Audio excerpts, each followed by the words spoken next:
Խնդիրը կայանում է նրանում, որ այն կոմունիկացիաները, որոնք անցնելու են մեր տարածաշրջանում, մեծապես պայմանավորվել են ոչ միայն այն երկրների տնտեսական հաջողությունները, որոնցով նրանք անցնեն, այլև որ միգուցե շատ ավելի կարևոր է մեր ժամանակներում անվտանգային խնդիրները, որովհետև եթե աշխարհի գերհզոր երկրները, դրանց մասին մենք դեռ առանձին խոսենք, իրենց տնտեսական խնդիրները լուծում են այս կամ այն երկրով անցնող կոմունիկացիաներով, ապա իրենց շահերը հետապնդելով դառնում են հենց այդ երկրների անվտանգային երաշխավորները։ Եթե մեզ հաջողվի միանգամից մի քանի ծրագրերով, մի քանի գերտերության կոմունիկացիաներ ապահովել մեր երկրով, ապա կարելի ասել, որ մեր անվտանգության խնդիրները շատ ավելի բարձր մակարդակով կլուծվեն։ Տեսեք, խնդիրը կայանում է նրանում, որ այսօր մեր տարածաշրջանում խաչվում են 3 հիմնական մեգածրագրեր։ Դրանցից մեկը Չինաստանի 1 գոտի 1 ճանապարհ ծրագիրն է, որի նպատակն է կապ հաստատել Չինաստանից մինչև Եվրոպա։ Երկրորդը դա Պարսիստոց Սևծով ծրագիրն է,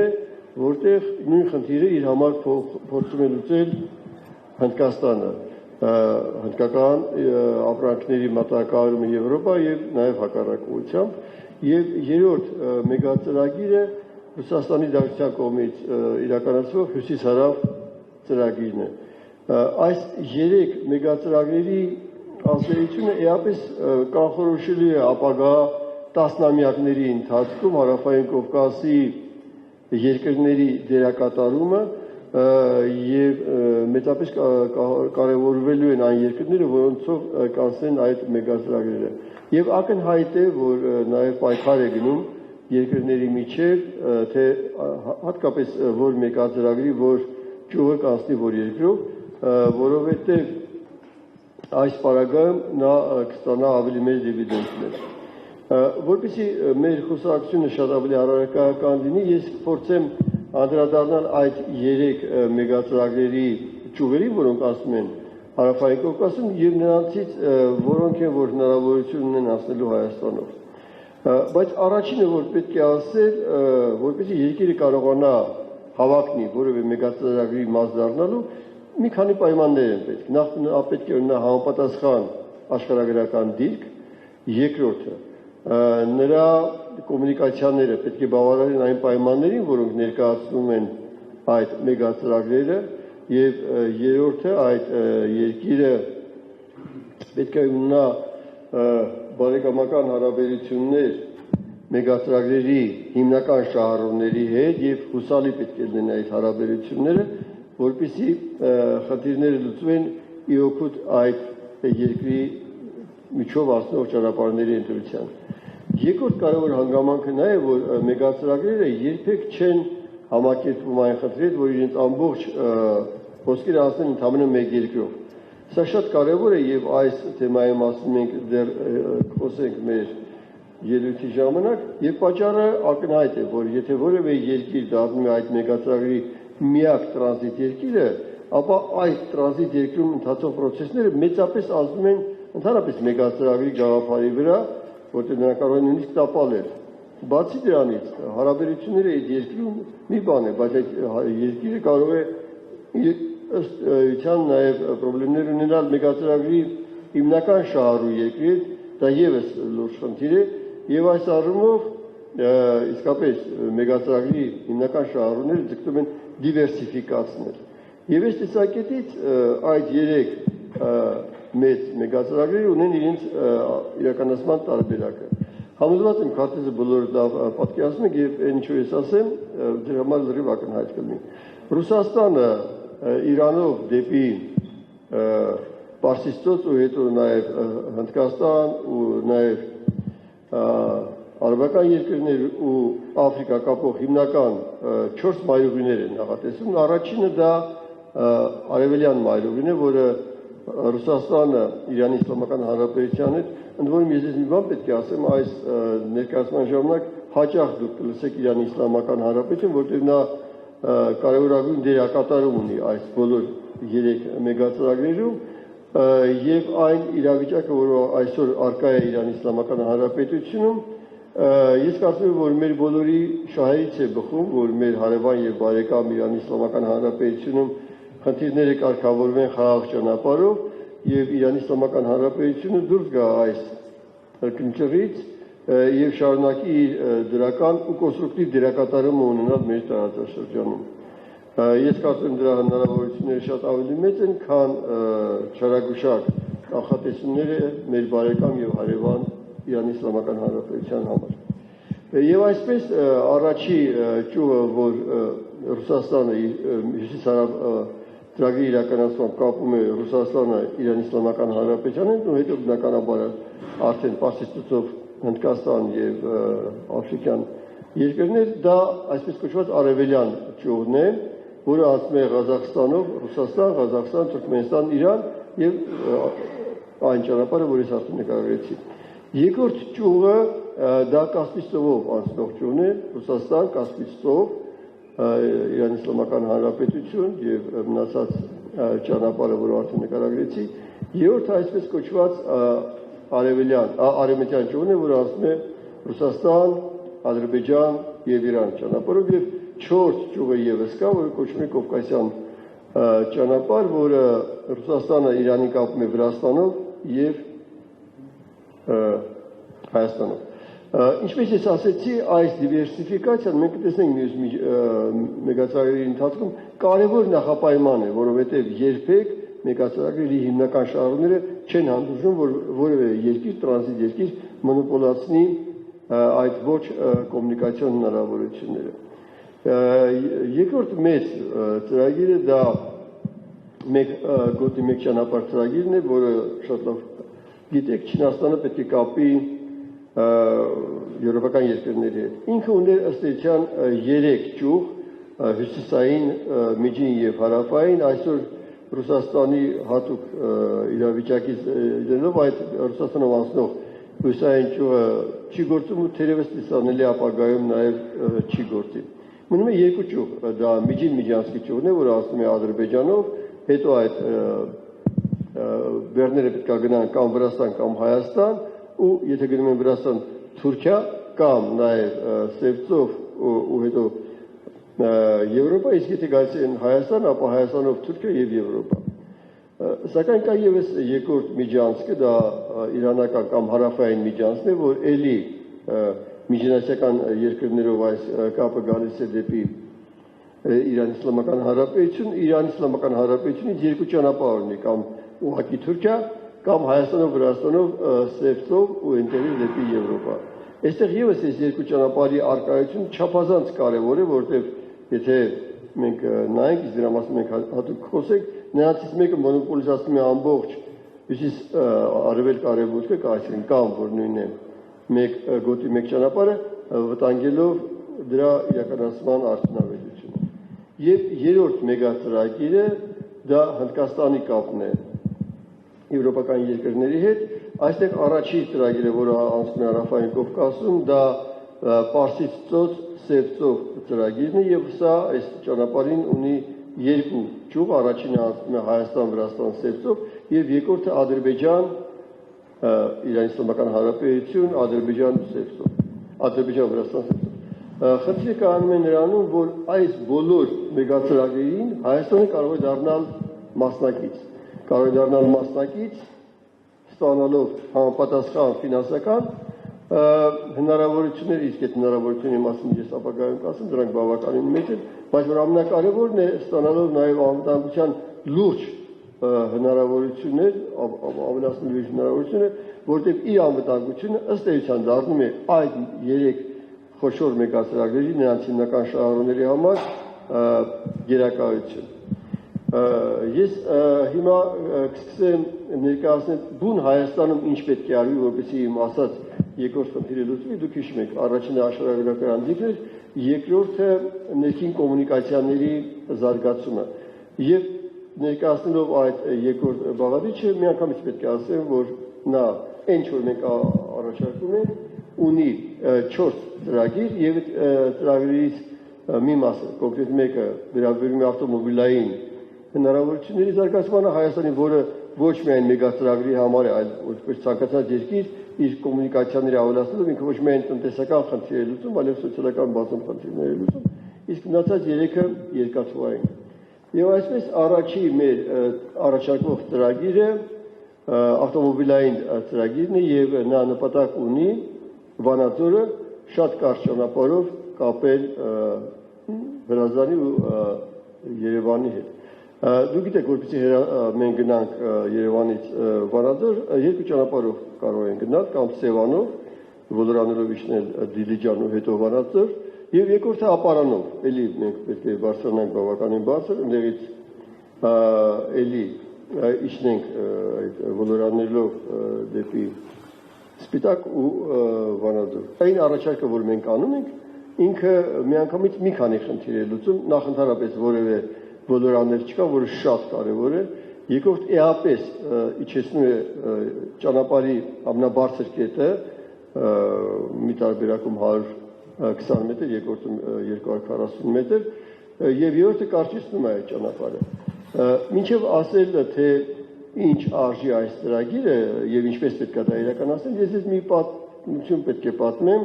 թե ինչպես է նման խնդիրները լուծվում այլ երկրներում, օրինակ մեր հարևան Վրաստանում։ Գիտեք, որպեսզի Վրաստանը դառնա մեկ հյուսիսարավ մայրուղու հատված, ինքը ունի մեծ խնդրեմ, որտեղ իր այդ ճանապարհը բարձր վերջին լարսով անցնող ճանապարհը անցնում է Վրաստանի տարածքով բավականին բարձր լեռնային զանգվածով, այնտեղ կա հայտնի Խաչի լեռնանցքը եւ այդ Խաչի լեռնանցքի մոտ ծովի մակարդակից 2400 մետր է բարձրությունը եւ որպեսզի ինքը կարողանա դա իջացնել մինչեւ 1950-1970 մետրը, ինքը արդեն 6 տարի մի ծրագիր է իրականացնում Քվեշետի կողմի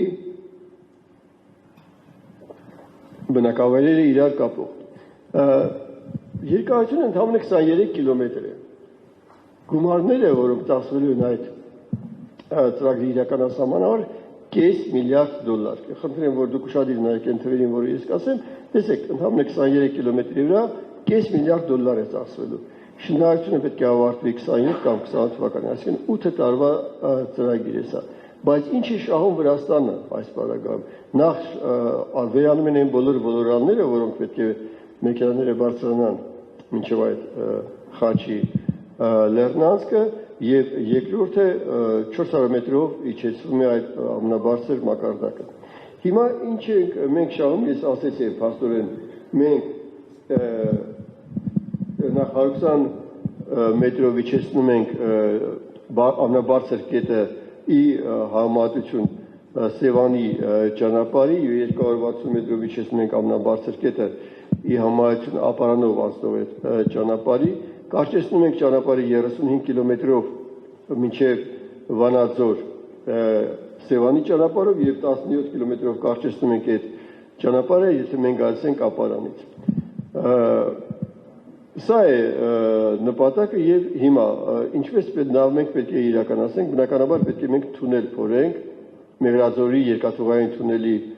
հարևանությամբ 9 կիլոմետրանոց թունել, բայց ամբողջ խնդիրը կայանում որ գործնականում այդ թունելը արդեն փորված է։ Երբ կառուցվում էր Մեղրաձորի թունելը խորհրդային վերջին տարիներին, որպեսզի այդ process ավելի արագ գնա, ինքը շինարարները ըստ նախագծի երկաթուղային թունելի հարևանությամբ փորեցին մի լրացիչ օժանդակ թունել, որտեղից այդ ապարները հանում էին, եւ այդ օժանդակ թունելը փորված է այդ 9 կիլոմետրից մնում 800 մետր մինչև վերջ, իսկ տրամագիծը կամ մակերևույթը, որով այդ օժանդակ թունելը փոխված է, այս փորձագետների կազմում է 60% այն թունելի, որ մենք պետք է ունենանք, որպեսզի կարողանանք երկուղությամբ ավտոմեքենաներ կանցնենք այդ թունելով։ Ըստ էության, որպեսզի մենք թունելը ավարտենք, ըստ էության պետք է հորատանցում կատարել ոչ թե 9 կիլոմետր, այլ ընդամենը 800 մետր, որը շատ փոքր է իր իրականացման ծախսերով, եթե ամբողջը համեմատենք, եւ երկրորդը այդ մնացած, ասենք թե 8 կիլոմետր 200 մետրում հորատանցում չի լինելու, ուղղակի լինելու է հորատանցված թունելի մակերևույթի մեծացում։ Եվ ըստ փորձագիտական տվյալների այդ ծրագիրը իրականացնելու համար անհրաժեշտ է 65 միլիոն դոլար։ Տեսեք, այն մեծ ծախսերը, որ արվել է Վրաստանում, եւ այն բավականին համեստ ծախսերը, որ մենք պետք է անենք այս ավտոմոբիլային թունելը ստեղծելու համար։ Եվ նաեւ ճանապարհները, որոնք պետք է կապեն համապատասխան այդ մեգածրագրերի պահանջին բավարարող Վանաձորը Հրազդանի հետ, ու բնականաբար հետո Հրազդանից Ստեվանի մայրուղով այդ ճանապարհը կգա ու կմիանա մեր հիմնական հյուսիսարավ մայրուղուն։ Մեկ բան եմ ուզում ասեմ, որ այդ ոլորանների վերացումը, որի մասին ես արդեն ասեցի, եւ բարձրագույն կետի իջեցումը, որը շատ կարևոր է, վերաբերում է ոչ միայն դեպի Վանաձոր գնացող մեքենաներին, այլև դեպի Դիլիջան, Իջևան, այդպես շարունակ մինչև Ադրբեջանի սահմանը։ Սա կարևորագույն մի ծրագիր է եւ ինչպես նկատեցիք, բավականին էժան։ Եվ ես հիմա ձեզ ցույց տամ քարտեզի վրա, բայց մենք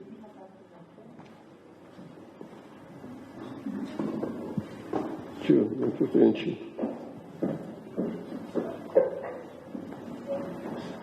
Այ։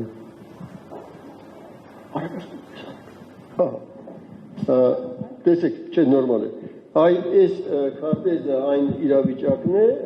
որում մենք այսօր գտնվում ենք, հիմա փաստորեն առաջարկում են Վանաձորից այս Մեղրաձորի թունելի, գործող թունելին զուգահեռ կառուցել մեկնոջ ավտոմոբիլային թունել եւ Վանաձորը ըստ էության կապել Հրազդանին ու հետո, ինչպես ասեցի, Սևանի մայրուղով դեպի Երևան եւ դեպի հյուսիս-հարավ մայրուղը։ Այդ տեսեք, այստեղ այդ գործ գծած է այն իմ ասած ճանապարհը, որը պետք է անցնի այդ նոր թունելով, եւ սա մեր առաջին առաջարկն է։ Երկրորդ առաջարկը եւս չափազանց կարեւոր առաջարկություն է, դեռ խորհրդային վերջի տարիներին ակնհայտ էր, որ եթե մենք կարողանանք, համոզված եմ քարտեզը շատ պատկերացնում եք, տեսեք, մեր հիմնական երկաթուղին գալիս է Վրաստանից գալիս է Վանաձոր, հետո գնում է Գյումրի, հետո գալիս է Հայաստանի կենտրոնական մասը Երևան, եւ մենք ունենք նաեւ Հայաստանից դեպի Ստեվան շրջանցող երկաթուղի, եւ եթե մենք կարողանում ենք այս երկու երկաթուղիները շատ կարճ ճանապարհով 35-40 կիլոմետրանոց Վանաձորից մինչև Մեղրաձորի թունել, մի փոքրիկ հատված կառուցել, ապա ֆունդամենտալ փոխվում է Հայաստանի երկաթուղային հնարավորությունները։ Որոնք են այդ հնարավորությունները։ Առաջինը Վրաստանից դեպի Երևան հիմնական ճանապարհը կրճատվում է շուրջ 70 կիլոմետրով եւ երկրորդը Իջևանից դեպի Գյումրի շուրջ 100 կիլոմետրով։ Այդ չեմ ասի մեր վերջին ծրագրի մասին, նա այս 30-35 կիլոմետրանոց ճանապարհը էական ազդեցություն է գործելու նաև երրորդ հիմնական մեր ծրագրի մասին, որի մասին առանձին խոսեմ։ Այսինքն տեսեք, եթե մենք ընդհանրապես 35 կիլոմետրանոց ճանապարհ ենք կառուցում, ոչ միայն Հայաստանի ներքին երկաթուղային ցանցն է էապես զարգանում, էապես, այլև ինքը դառնում է շատ ավելի նպաստավոր այն մեգածրագրերի մասին, որոնց մասին mēs առանձին ուզում եմ ներքինի մասին խոսել, էապես մեծանում է։ Այս փոքրիկ 35-40 կիլոմետրանոց երկաթուղի շինարարությունը ըստ փորձագիտական հաշվարկների մեզնից կպահանջի 250 միլիոն դոլարի ներդրում, բայց իր դրսևորումները էական եւ դրական մենք ունենանք ոչ միայն ներհայաստանյան, այլև այն գլոբալ ծրագրերի մասին, որի մասին ես ասեցի։ Եվ երրորդ մեգածրագիրը, որի մասին երրորդ առաջարկը, չէ, արդեն դարձավ չորրորդ առաջարկը, որի մասին, այո, ես նախ երրորդի մասին, նախ չորրորդի մասին։ Տեսեք, երբ մենք խոսում ենք Իջևանից դեպի Հայաստանի կենտրոն կամ դեպի Գյումրի գնացող երկաթգծի մասին, պետք է ասենք, որ այդ երկաթգիծը պատերազմական գործողություններից հետո գործնականում չի շահագործվել եւ երկրորդը Հավարդին գյուղի շրջակայքում տեղի ունեցել մեծ փլուզում եւ որպեսզի այդ երկաթուղին աշխատի, պարոն Աշոտյան, կարող եք շատեմ շարաշահում ժամանակը։ Մենք հաղթանք 20 րոպե զրուցում եւ 20 րոպե բանը։ Չէ, 10 րոպեն մաքսիմում։ 10 րոպեն մաքսիմում։ Տեսեք։ 7 Դուք պետք է իմանաք ես ինչի մասին եմ խոսում, հարցերը կարողանաք տալ։ Այո, տեսեք, որպեսզի այս երկաթգիծը Իջևանից դեպի Գյումրի վերանորոգվի, այդտեղ պետք է կառուցվի այն փլուզված հատվածը, որտեղ ներդրումները պահանջվելու են, որտեղ նա պետք է փլուզումից հեռու տարածքում, ապահով տարածքում կառուցվի շուրջ 17 միլիոն դոլար եւ ամբողջ ծրագիրը այս կպահանջի 80 միլիոն դոլար եւս ոչ մեծ գումար այն գումարների համեմատ, որի մասին ես ասեցի, եւ վերջապես մեր 4-րդ առաջարկը դա այսպես կոչված հարավային միջանցքի շինարարությունն է, տեսեք այս միջանցքի այս երկաթուղու շինարարության մասին դեռ մեր իշխանության տարիներին 12-13 տարի առաջ մենք մեծ աշխատանքներ կատարեցինք եւ չինական ընկերության հետ կազմվեց հուշագիր, այդ ընկերությունը նախագիծ արեց, բանվորական ինժեներական փաստաթղթերի մակարդակի հասցրեց եւ այդ մեգածրագրի կարևորագույն հատվածը հանդիսացող այս երկաթուղու շինարարությունը էապես փոխում է մեր ամբողջ երկաթգծի կառուցվածքը, տեսեք մենք երկաթգծով դուրս են կարողանում գալ մեր բոլոր հարևաններին դեպի Իրան Իսլամական Հանրապետություն, դեպի Թուրքիա, դեպի Ադրբեջան եւ դեպի Վրաստան եւ այս ծրագիրը իսկապես բավականին մեծ է, բավականին թանկարժեք, ինքը արժի 3.5 միլիարդ դոլար եւ այս ծրագրի իրականացումը փաստորեն ամփոփում է մեր բոլոր 4 նախագծերը եւ թույլ է տալիս Հայաստանին հնարավորություն ունենալ մասնակցելու մեգածրագրին։ Հիմա ես շատ կարճ կասեմ, թե այդ մեգածրագրերով ինչպես պետք է անցնեն, տեսեք, մենք ունենք փաստորեն բոլոր երկրների հետ հաղորդակցվելու հնարավորություն, երկաթուղային եւ 2 ճանապարհ հյուսիս-հարավ ծրագիրը եւ այն ծրագիրը, որ ես ասեցի, որը ավելի հարմար է վերջնի Լարսով Վրաստանով եկող ճանապարհին, որը անցնելու է Վանաձորով, ինչպես ես ասեցի, հետո գնա միանա մյուս մեգածրագրին հյուսիս-հարավին։ Եվ այս ծրագրերով անցնում է եւ հյուսիս-հարավ ծրագիրը, երկրորդը մեկ ճանապարհ մեկ գոտին կարող է անցնել Իջևանով մինչև Գյումրի, պետք է ասեմ, որ սա միակ ճանապարհը չի, մեկ ճանապարհ մեկ գոտին եւս ունի Վրաստանով անցնող Բաքու-Թբիլիսի Կարս երկաթուղին եւ այս մեր ճանապարհը, որ ես ասում եմ, ինքը ըստ էության 200 կիլոմետրով ավելի կարճ եւ մեգածրագրի համար բնականաբար շատ ավելի նպաստավոր է մեր ծրագրով աշխատել։ Իհարկե կա նաեւ ծրագիր, որ իրականացվում է հիմա այսպես կոչված տրիպը ուղին, որը եւս կապելու է միջանցքի տրամաբանության մեջ Բաքուն Կարսի հետ, բայց դա եւս շուրջ 200 կիլոմետրով ավելի երկար է, քան այն ծրագիրը, որը մենք ենք առաջարկում։ Եվ վերջապես այս մեկ ճանապարհ մեկ գոտու ծրագրի իրանական տարբերակը, երբ որ ինքը անցնում է հարավով, այստեղ եւս այդ ծրագրի իրականացման արդյունքում տրանսպորտը կարող է գնալ դեպի Իրան Իսլամական Հանրապետություն եւ այս նոր նշած նա երկաթուղով բարձրանում դեպի Վրաստան եւ դեպի Անաքլիա եւ այստեղ եւս պետք է խոսել այն կարևոր հանգամանքի մասին, որ ես ասում եմ դիվերսիֆիկացիա։ Տեսեք, չափազանց կարևոր է, որ որևէ երկիր չդառնա մենաշնորհային այս տեսակետից եւ այս առումով եթե նայենք Ադրբեջանը մնում է մենաշնորհային կարգավիճակում որպես միջին միջանցքի երկիր, իսկ Թուրքիան մնում է մենաշնորհային որպես հարավային իրանական միջանցքի երկիր եւ հաշվի առնելով իրենց սերտ կապերը Ադրբեջանի եւ Իրանի, ըստ էության Չինաստանի մեկ ճանապարհ մեկ գոտին էլի կախված է լինելու ընդամենը մեկ որոշում կայացնող կենտրոնից, որը անընդունելի է։ եւ այդ խնդիրի լուծման Չինաստանի տեսակետից եւ ծրագրի տեսակետից լուծման միակ այլ ընտրանքը, ինչպես ես ասացի, այս մեր ճանապարհով Իրանի Իսլամական Հանրապետությունը Հայաստանով եւ Վրաստանով անակնային կապելու խնդիրն է։ Երկու խոսք գնաց ընդհանրապես, որ ես ասեմ, դա Հնդկաստանից դեպի ստեղծող ասող ճանապարհն է, սա եւս օգտագործելու է այս մեր նշած երկաթուղին եւ ըստ էության այն, ինչ որ ես ասացի, բոլոր 3 ծրագրերի համար կիրառելի են։ Եվ ընդհանրապես երկու թիվ ու ես ավարտում եմ։ Տեսեք, ըստ կանխատեսումների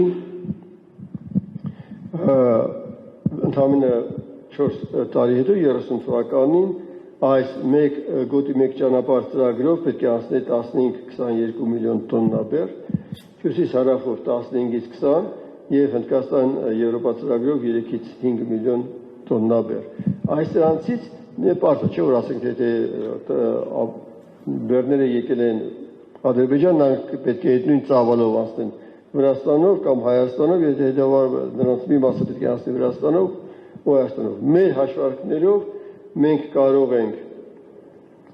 Հայաստանով անցկացնել մեկ ճանապարհ մեկ գոտի 4-ից 6 միլիոն տոննա,